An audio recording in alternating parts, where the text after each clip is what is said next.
I think that some of you here may know that my dear, sweet mother passed away a week ago today.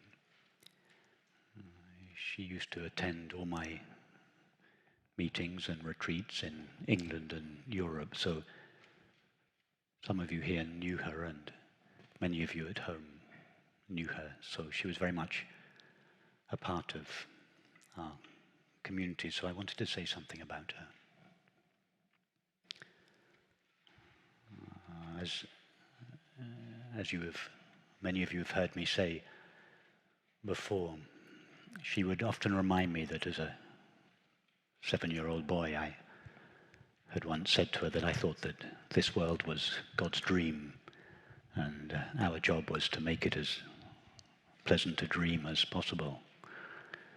What she didn't know, of course, was that I inherited this view of reality from her.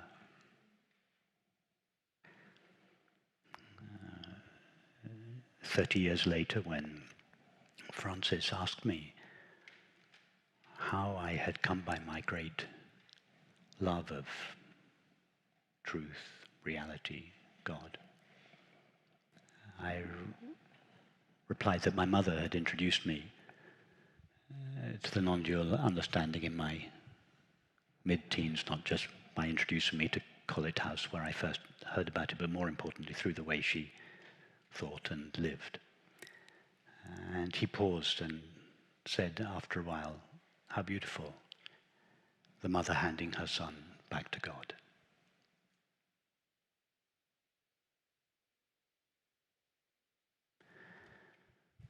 When I told her this, she laughed. And she said, but darling, when I attend your meetings and retreats, I always feel that it's you that's handing me back to God. So suffice to say that we both considered each other a gift from God, and we both considered that we had delivered one another back to God's presence.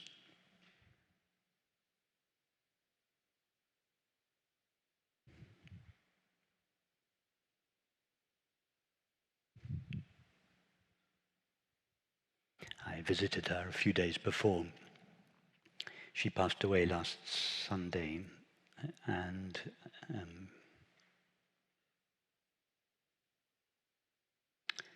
by this stage she was not recognizing anybody.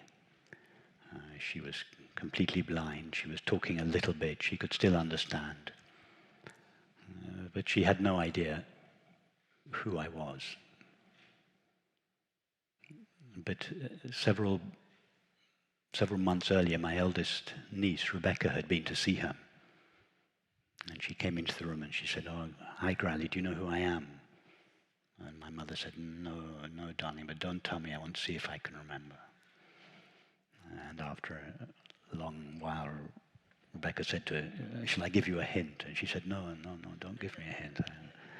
And then after a while she said, I don't know who you are, but I know that I love you. And that was how I felt when I last saw my mother. She didn't know who I was, but it didn't matter. I didn't mind in the least, because we both could feel how much we loved one another, and that was really all that mattered. I didn't mind in the least that she no longer knew who I was, because of course in loving me in those last moments she did of course know who I really was.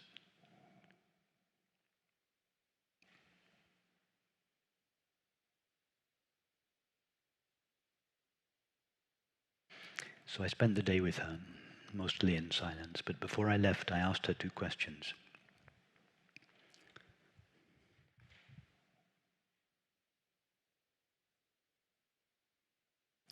I said to her, Mum, are you at peace? And she just whispered back very quietly and she said, yes, darling, I'm at peace. And then I asked her, Mum, are you afraid of dying? At which point she opened her eyes. She couldn't see anything, but she opened her eyes, and a faint smile came across her face, and she said, "Darling, what on earth is there to be afraid of?"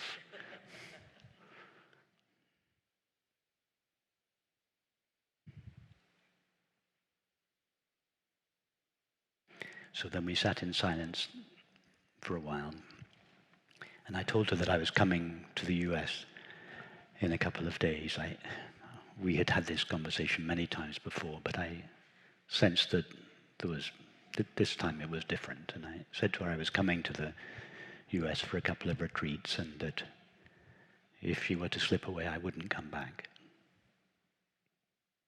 And she just said, "Darling, I understand. Don't come back."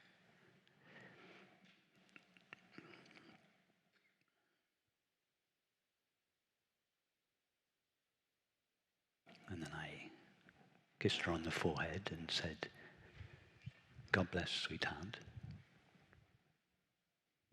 And she said very quietly, "God bless, my beloved."